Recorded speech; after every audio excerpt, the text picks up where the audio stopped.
大家早安！我們現在在溫哥華國際機場 ，Vancouver Duty Free 就在我們前面啦。好啦，所以現在大家應該知道我們現在要去拍什麼啦。國泰航空環球貴賓室系列，北美洲的話，目前就是2間貴賓室。那我們之前已經上過了 San Francisco 了，那應該是西岸一個很好的選擇，也是 SFO 最好的環遊家選擇了。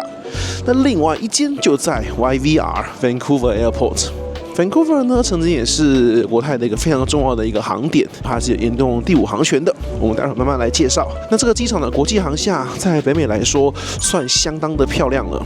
這個應該是號稱北美算數1數2的國際機場了吧？就是這個裝潢跟這個風格，就基本上是亞洲水平了，真的是蠻漂亮、蠻現代的，然後也挑高，不像很多美國的機场，真的就是蠻陽春、蠻破爛的啦。對，那現在我們已經 check in 完，我們現在就準備去國泰航空貴賓室來瞧瞧咯，看看在這個最佳國際機場的貴賓室長什麼樣子。那之前我搭過就是直飛台北從溫哥華的 Plaza 貴賓室的話，體驗真的就不是很好，所以這一次我們就來看看搭國泰航空的自營貴賓室會不會讓整體旅行是舒服又順暢的呢 ？Let's go！ 這個機場的設計確實是非常的舒服，以北美來說是非常不錯。那溫哥華的話也是有大量的航班前往亞洲，尤其是半夜時刻的話，哇，那幾乎全都是往香港啊、台北啊的地方的班機了。对，晚上我们的華航、長榮啊、國泰都同一時間。那像這個白天時段，我接納的是 CX867，下午2點多起班，這是另外一個往亞洲的 Bank。同時段的話，現在就有日航啊，然後還有 Air Canada 自己飛亞洲的航班都是這個時段居多。因為 Air Canada 的話，現在這個時間，飛到亞洲的話就是亞洲的晚上，然後剛好接紅眼航班回來是很順的。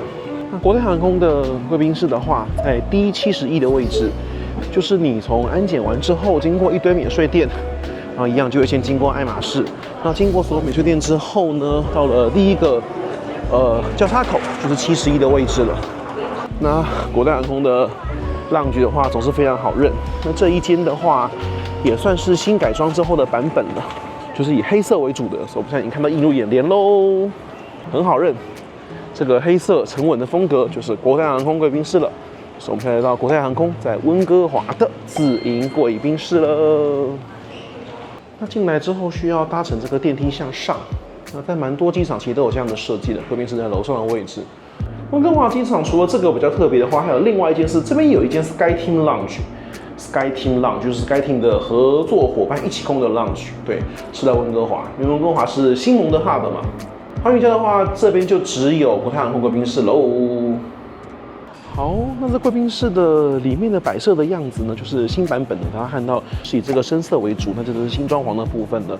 旁邊的話就是 gate 口，哦，這感覺的話就跟蠻多機場是蠻類似的，像倫敦也都長這樣子。那像窗外的話，就有蠻多的飛機可以在這邊欣賞，哇，所以這邊也是座位區非常的舒服呢。然後這個就跟東京羽田那一排很像哦，一模一樣的，一模一樣。這一排我们看到我们现在看到這一排，坐在窗戶前面的這一排位置，然後這個腳可以有個靠墊，那這一排是最舒服的位置了。對，就可以坐在這邊，然後看窗外的風景。那我們從這邊來環過貴賓室一周，我覺得座位數沒有舊金山那麼多，稍微比較小一點這一間。那我們來看一看食物部分先好了。食物的部分，當然這邊基本的飲料是都會有的。那食物部分，我們來看一下有什麼呢？這個是沙拉，然後意粉，這是沙拉，然後起司，冷肉。哦，這邊有這個很棒的，來這邊都沒有吃到這個青菜，哇，看起來很好吃的青菜。再來，哇，有番茄燉牛肉哎，貴賓室要出現燉牛肉是很有誠意的，哇，非常不錯。或是美籍航空貴賓室啊，真的都有一堆雞肉 ，AE 也是一樣，果然國泰就是不一樣啊！番茄燉牛肉看起來很好吃。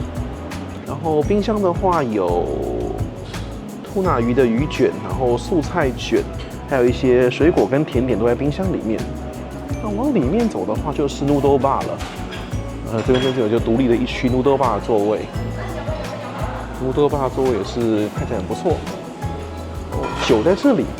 所以今天的話有一個 Brut 氣泡酒，還有個 Chardonnay， 然後一定有個 Sauvignon Blanc 啦，一定的國泰標配。來卡本內蘇維翁， 2瓶都是卡本內蘇維翁。哇，這邊的 menu 東西蠻多的耶，蝦餃、燒麥、叉燒包、馬拉糕、雞仔包、炸素春卷、炸南瓜卷，然後雲吞麵、担擔麵是一定有的，還有雞肉河粉，然後美式炸雞漢堡，然後有這個炸薯球醃肉，還有 omelette 跟 cheese， 哇，這是非常好的耶。然後這邊還有一個今天精選，是有一個香煎鮭魚。這邊是看起來食物是蠻厲害的。這邊空間上是少了酒吧的部分，對，然後但是它裡面這個座位數的話也沒有 SFO 多了，算蠻小間貴賓室。但是我覺得食物是蠻不錯的，等一下我們再好好品嘗食物。那我們還有一區來看一下，在食物的右邊這一區的話，就靠窗邊的話，還是有一區國泰一定要有的這個商務辦公區。那這邊的話，一樣是有一些電腦啊、印表機啊這些設備。這裡辦公其實蠻不錯的，因為蠻多貴賓室的話，這個辦公區域都躲在完全室內部分。這邊的話，外面看到窗戶，然後看着這個窗戶外面的這些飛機，然後這樣子工作，好像也蠻 chill 的耶，蠻不錯的哦。在機場看飛機就是爽，心情就是開心。哇，食物上來了，好期待喲！我一樣當然要點了這個擔擔麵，是一定要有的嘍。然後這個雲吞麵，再來燒麥、蝦餃、叉燒包，吧台上的牛肉、青菜，還有這個是他們今天的 signature 的炸雞漢堡。現在幫我拿來的是後面他們今天的當日 signature， 就是這個香煎鮭魚，它這是現煎的哦。再拿2瓶酒，左邊是 Sauvignon Blanc， 右邊是 Chardonnay。好了，現在到我們最重要的試吃時間嘍。不得不說，我們現在在開始吃東西之前，我要先說一下，就是這間貴賓室的話的職員哇，非常的 nice 哎，就是因為進來之後，他們當然不知道我是不是國泰之家鑽卡嘛。那商務貴賓室藍寶就可以進來的情況之下的服務真的是好到不得了。在櫃檯的時候的打招呼就很親切啊，完全跟美籍的完全不一樣。就剛剛點餐的時候就非常的親切，就是會問說啊，你有沒有食物的allergy啊什麼的。真的是很親切，而且廣東話、中文、英文都沒有完全沒問題。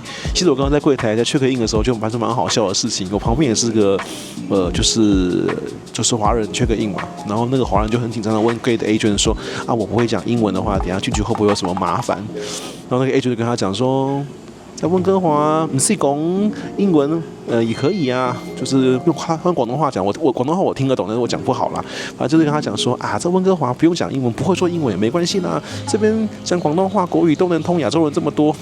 這個我同意，就這邊的亞洲人真的是很多，所以這邊的話，剛剛櫃檯的這些阿姨啊，就是廣東話、中文、英文都沒問題。那餐牌的話，同時還有法文的標示。那加拿大是雙語嘛，所以還有英文、法文跟中文3種標示，對我覺得非常的棒。然後就是從服務的態度，然後因為我剛剛在等食物到，我在自助餐台區先拿牛肉跟青菜嘛，他就說啊，那你要不要先吃這2樣啊？要幫你送餐具過來。就是我覺得他們看到顧客上有什麼需要，他們是會主動提供一些 service 的。那這點我覺得是真的非常的棒。好了，我都已經流口水了，我要開始來試吃了。我們先從擔擔麵開始啊。擔擔麵的話，上面是有花椒油的，然後有蔥花，有酸菜。麵體的部分不是撈麵，這個好像跟羽田的麵體是一樣的，還有一點拉麵的麵體。我們來試看看哦。沒錯，它這個不是撈麵，它這個是跟羽田一樣，它是拉麵的麵底，但是它醬的調得很好，味道夠香。那雲吞麵的話就是撈麵的麵體了，然後雲吞是有我看看幾顆哦，雲吞是有2顆。好了，雲吞也是一翻2瞪眼的重要的東西嘍。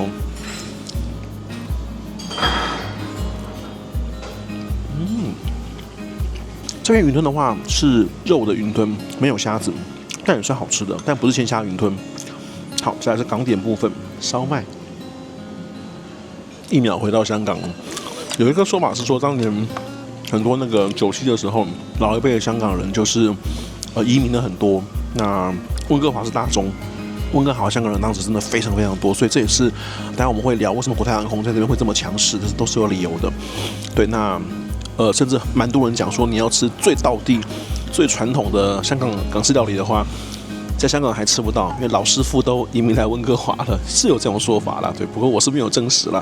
不過確有一說，就是真的到底的香港菜的話，港式料理在溫哥華都吃得到。我們再試一下燒麥，蝦餃好好吃哦！哦，這個跟馬尼拉的比起來的天壤之別，因為蝦餃這種東西就是一吃味道對不對，馬上就知道了，這完全正確的蝦餃好好吃哦！哇，這邊的東西真的是可能比亞洲很多地方都還要好，像我覺得像新加坡的港點就很難吃。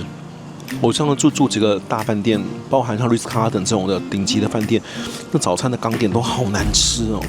這邊的東西真的好吃，叉燒包我們來試一口。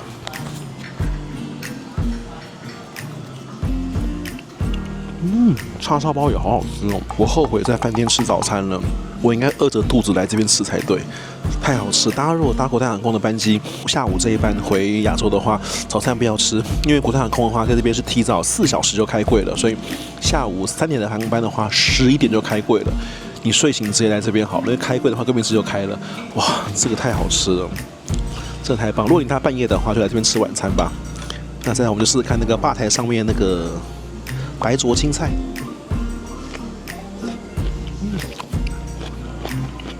青菜好脆好嫩，好好吃哦，味道也非常正確哦，這太好了。這牛肉非常大塊，然後非常的軟哦，我現在用筷子這樣剝就 OK 了。哦，我的媽呀，這牛肉也燉得太好吃了吧！這個燉牛肉是餐廳水平嘞，這真的很好吃哎。以北美來說，真的超級好吃。哦，它中式食物真的100分嘞。那我們來試下西式食物好了。它這邊的 signature 這個是炸雞漢堡，像這樣炸雞漢堡，這個倒蠻有意思的，因為他知道美國很多人是給牛肉漢堡嘛，所以用炸雞做一個不一樣。我們試試看炸雞漢堡怎麼樣哈。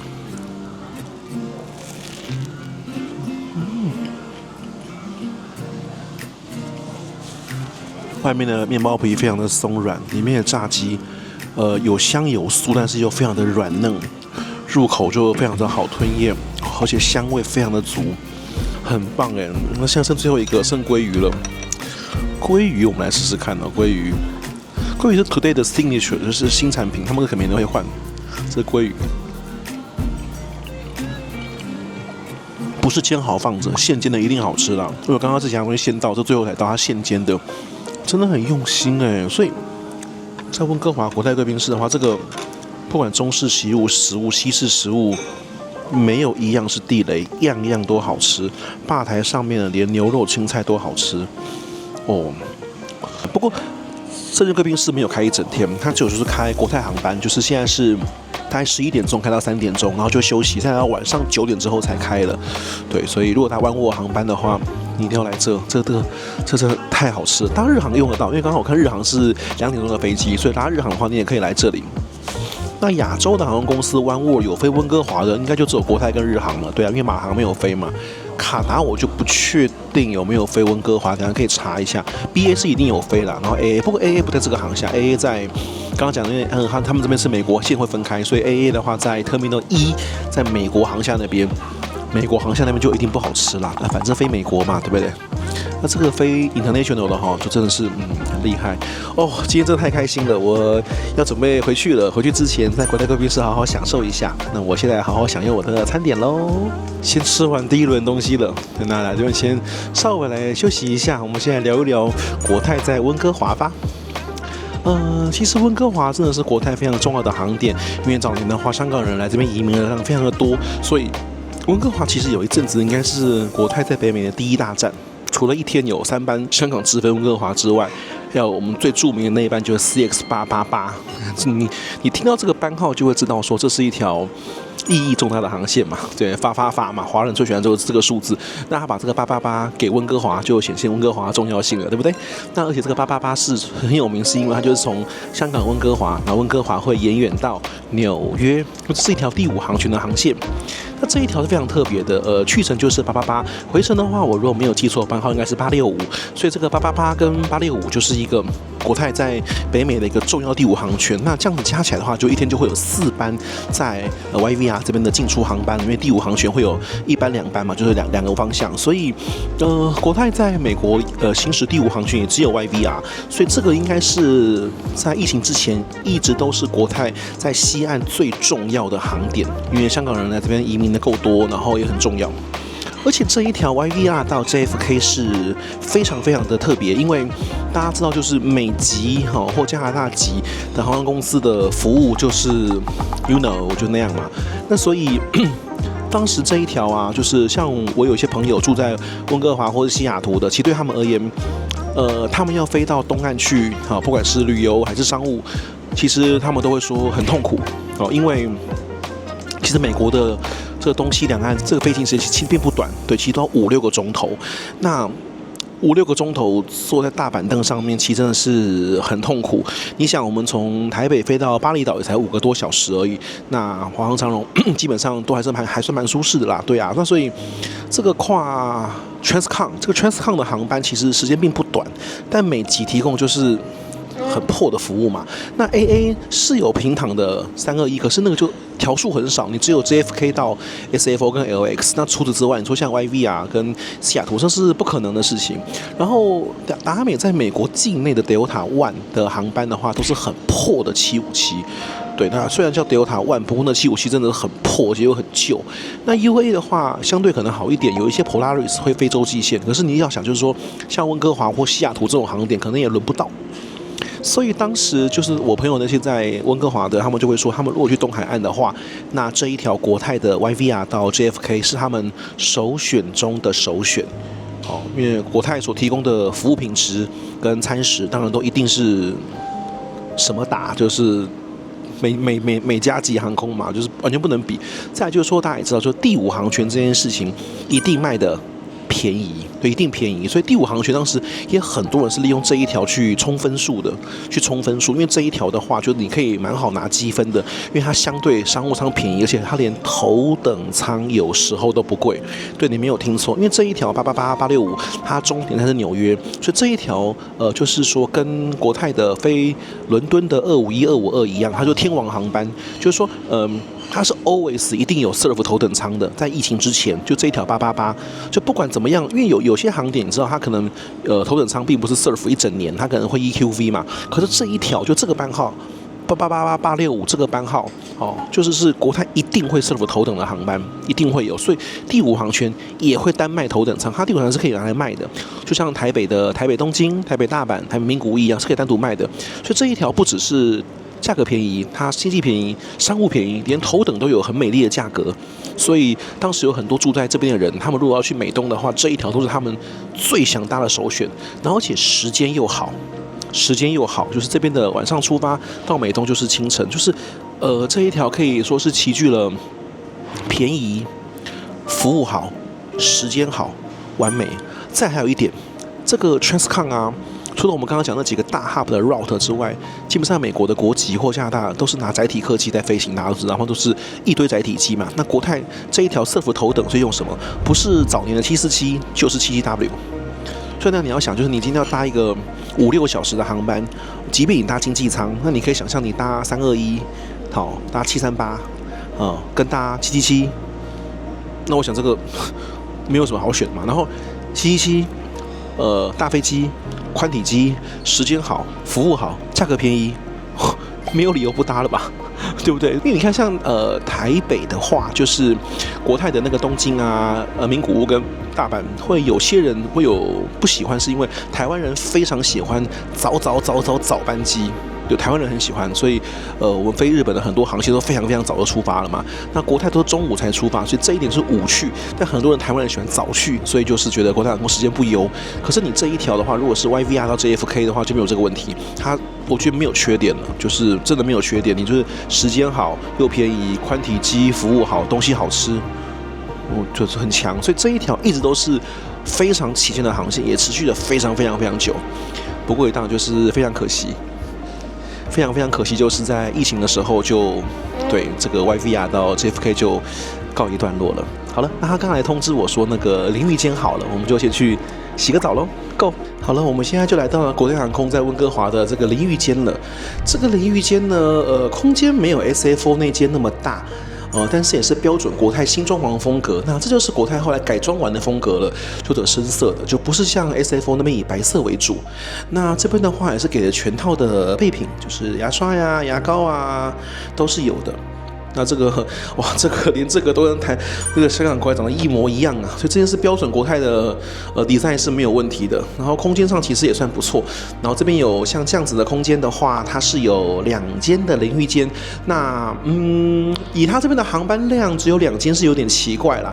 不過長程線國泰都一定會準備有淋浴間是沒有問題的。像我們給大家拍過像短程線的，像台北、像上海、像曼谷、像新加坡、像馬尼拉這種区域線的航廈的那個，還有像羽田這種區域航線的貴賓室的話就沒有淋浴間，但長程航線目前我們拍過的，這樣都有，就 SFO 是有的，然後 YVR 是有的，倫敦也有，對，那我相信之後要開紐約也一定會有啦，因為國泰是非常貼心的。那你要長程航班，就上次我說過的，如果是我時間不夠，吃飯洗澡2選1，我不用猶豫，我一定會選洗澡。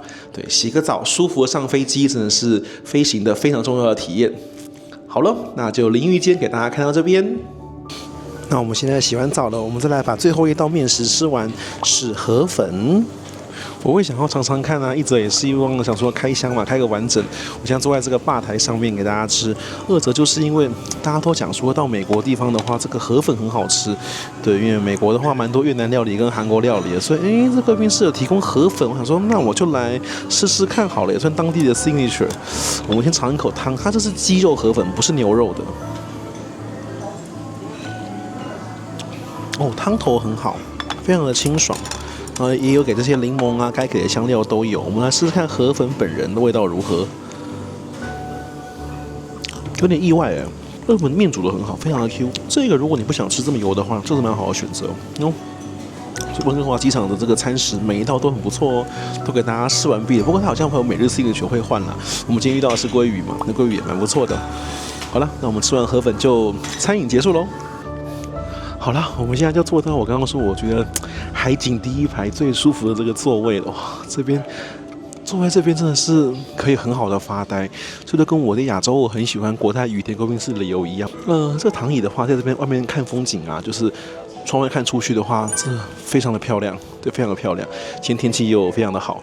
刚刚我在吃河粉的時候，那後來那個主廚有出來說今天的餐飲如何這樣子，然後他就有說，河粉是新的，對，我想河粉也是新的，然後我就問他說，那為什麼會選河粉？他給的理由我覺得很棒，他說他們每一個月都會換一個菜單的 menu， 那他會希望有個 balance。我說啊，那這樣就跟我剛剛就是我其實沒有先跟他聊，但我就剛剛錄音跟大家已經分享過了。我覺得那個是很清淡的選擇，那確實是他的用意沒錯，因為他就說這一個季度的話，那個主餐是比較 gravy 的，是那個牛肉。那個牛肉燉牛肉嘛，所以他想要做 signature 的部分搭配一個比較 light 的東西，所以我覺得這個很用心，很用心。對，這樣子我覺得就是在餐飲上面盡量給客人一個比較多元化的選擇，所以我覺得這樣這貴賓室越來越加分了，越來越加分了。好，那我們回到我們剛剛跟大家聊，就是這個溫哥華曾經是國泰航空非常重要的北美航點，有第5航權。那所以國泰航空的話，之前在 YVR 這邊其實是有 crew base 的，是有 crew base 的。不過一場疫情，我覺得疫情對國泰的摧毀程度真的是非常的巨大，所以你看國泰其實到現在，長程線的航班其實並還沒有恢復疫情前的運量。那我們有一個大大就是那個 Aero Route，那個大大他做了很好的整理，我都有定期看到那個網頁，我覺得他整理的非常及時，非常非常棒。就是有個那個中文網站，就是 Aero Route， 对，那他剛好做了一個關於國泰航空的一個整理。國泰航空的話，目前的話，紐澳的班次的話，在疫情之前的話，是每一周的話是101班，那現在的話旺季98班，所以紐澳反而是幾乎恢復了，而且是紐西蘭差比較多，澳洲的話已經 surpass 超越疫情前的部分了。對，這是紐澳的部分，然後再來就是歐洲的部分了。歐洲部分的話，就是2019年的時候是每周120班，那像2025年每周96班，那這就還只有恢復了80%的運量而已。那像都柏林啊，還有 Gatwick 都還沒有復航。那新開的是慕尼黑，但像法蘭克福呀、巴黎呀的班次都還沒有恢復到疫情前的班次，所以這邊的話只有復航的是80%的部分。然後再來的話就是北美的部分了，北美的部分也非常的有趣。北美的部分的話，其實總班次來說，當然是還沒有，對，總班次來說還沒有恢復到疫情前的水平。北美的話，2019年的話是每周是126班，那現在是116班，所以還差了10班，這個大概恢復率是90%，不過座位數差不多了。那主要是因為像西雅圖啊，還有華盛頓，還有 EWR 這個還沒有回到國泰的航班上面，對，但是有新開的像是達拉斯這樣子的航班。我們剛剛講說北美有這麼多點沒有恢復，那為什麼整體運量恢復這麼多？是加拿大，就是國泰在加拿大非常的強，所以國泰現在在加拿大是，如果單加拿大的話，它的航班的量是超越疫情前了，但美國的話就還差一段距離，所以整體美加合起來是90%。所以我們剛剛看到就是說，歐洲大約恢復80%，美洲大約90%，那澳洲幾乎是95%以上了啦。對，那即便這樣還是沒有恢復，不像我們的像長榮早就已經超越疫情前，新航也是，那很多航空公司基本上也都回到疫情前的巔峰狀態，那國泰是還沒有，所以北美洲的 crew base 是全部都裁撤掉了。那溫哥華的 crew base 其實我是很有印象的，因為我搭過。那次國泰 bug 票的時候，我搭過就是 YVR 的頭等艙，那上面就有蠻多很資深的 YVR base 的那個空服員，有跟我聊天聊了蠻久的。那一次旅行非常的舒適愉快，而且從溫哥華回去香港，哇，那一餐的那個頭等艙的那個牛排，我到現在還印象深刻，因為真的太好吃了，烹調的真的是熟度剛剛好。对，不過也蠻可惜的，就是這些 crew 就 base 就是解散了啦，对，就解散了。當然希望國泰航空如果繼續恢復到疫情前的巔峰狀態，這一些外站的 crew base 其實也可以開回來。畢竟國泰這些大點，就是像這種一天很多班的溫哥華啦、紐約啦、LA、SFO， 其實應該是可以恢復這些 crew base。對，就是反正是國泰航空在這邊曾經有非常輝煌的歷史。那現在的話，溫哥華是恢復到1周17班，那多倫多是1周18班。對，國泰多倫多真的非常的強，1周18班真的是。哦，真的太強了，對，真的太強了，對。香港航空今年也要開航了，就是溫哥華跟雪梨，就香港人移民最多的海灣城市，对。那現在國泰這邊17班，其實離疫情前的21，然後甚至第5航權的28，還有距離啦。就是國泰加油，找班次開回來。不過溫哥華現在很競爭啦，聽說好像是不是明年後年是不是星宇也傳說中好像也想飛溫哥華了？對，我覺得溫哥華真的是一個我這次到北美這個巡迴旅行的最後一站。那確實我從波士頓然後到舊金山到 LX， 然後到溫哥華。確實以天氣氣候來說的話，我覺得確實溫哥華是最宜居的城市。即便現在7月初這個時間，這邊還是氣溫是很舒服的，然後整體城市的步調也是比較輕鬆、比較緩慢的。所以，如果真要講適合居住的話，我想溫哥華真的是最好居住的城市。所以難怪這邊的亞洲人也最多，對，而且這邊就是華人多到你可能如果說在華人社區，你不用英文好像也都沒有關係。就像剛剛的那個。機場櫃台講說，在這邊不是講英文，也可以的，對，也可以。我覺得這個蠻有趣的比喻的。好啦，這就是國泰現在在溫哥華的現況，所以我覺得我們可以小小總結一下，我們可以拿這一間和 SFO 來做比較，就是國泰航空2間北美貴賓室，我們做一個比較。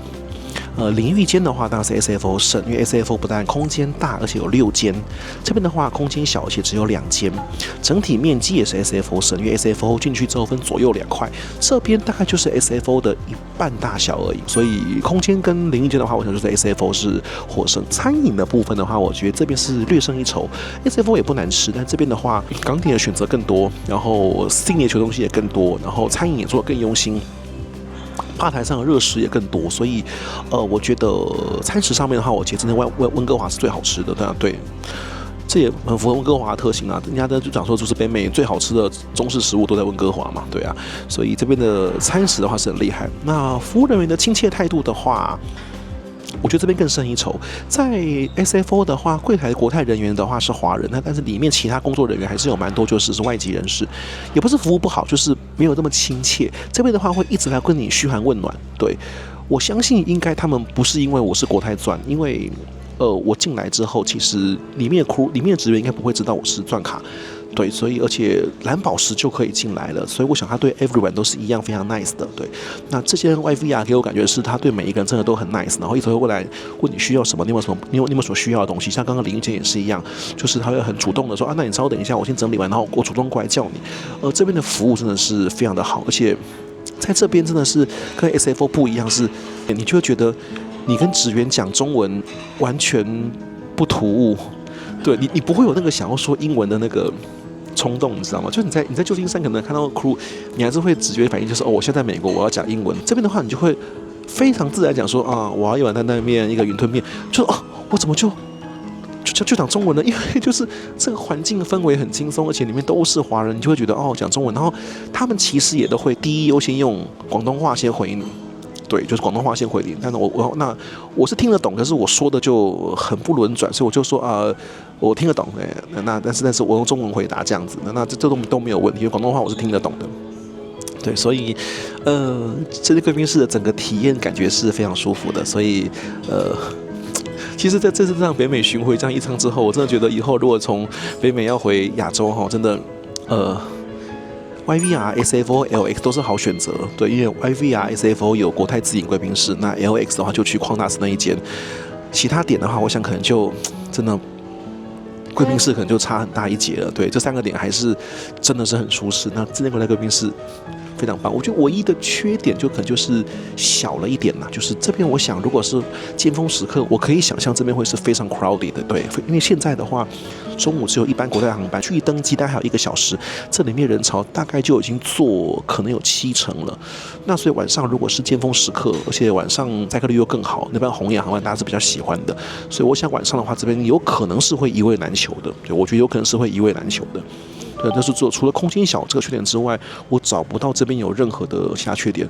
然後這邊跟 SFO 都一樣，這邊都是沒有酒吧，2間都沒有酒吧，所以這個就評分。裝潢風格，如果你硬要評分的話，那這邊是勝的，因為這邊畢竟是2代嘛，這邊是新版本國泰貴賓室 ，SFO 是舊版的，對，是舊版的，对，所以如果你要講裝潢風格，那這邊比較新，是比較 modern， 比較利落的一個黑色、棕色的這個新國泰貴賓室的設計。那 SFO 還是舊的，不過我現在目前去做這麼多間，就剩 SFO 是舊的。大家如果想看舊的話，真的趕快去趟 SFO 看一下了，因為北京是舊的，看北京已經拆了，北京現在正在更新中嘛。巴黎我去过，巴黎也是舊的，可是巴黎现在也是拆掉了。那巴黎那間會不會 reopen 就不知道，但那間以前還去不了了，它還拆掉了。所以如果這樣講起來，對，因為我們幾乎都已經去完了。你現在看到國泰原始第1版本那個白色風格的那個貴賓室，全世界現在應該剩 SFO 1間了。華禮堂進去不是有個白色的那一面牆嗎？那就是國泰1代貴賓室的設計，那個就是跟 SFO 長得一模一樣。對，那所以你現在看到的都是玉衡堂 style， 都是 The Pier style， 就是這個黑色，然後棕色這樣子的 style， 外牆是黑色，裡面棕色黑色椅子，這就是2代的設計了。所以你如果還想看到1代的話，真的要去 SFO 了。對，我們現在在溫哥華，就是 Autograph Collection 的 Douglas。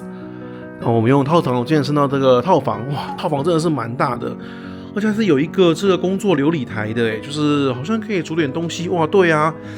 然後這標準套房設計，所以外面這邊有一個客位。那這邊的備品的話用的不錯，都是 Aesop 的備品，Aesop是蠻好的。然後再來客廳真的是蠻大的，哇，非常大。然後房間，我们往裡面看。這是房間的正式的浴室，對，那浴室當然也是一樣是 Aesop， 然後2個水槽都沒有問題，浴室淋浴間也是蠻大的。這是房間，臥房也超級大，那蠻讓人好奇的，它這麼大空間怎麼沒有隔一個空間出來做浴缸呢？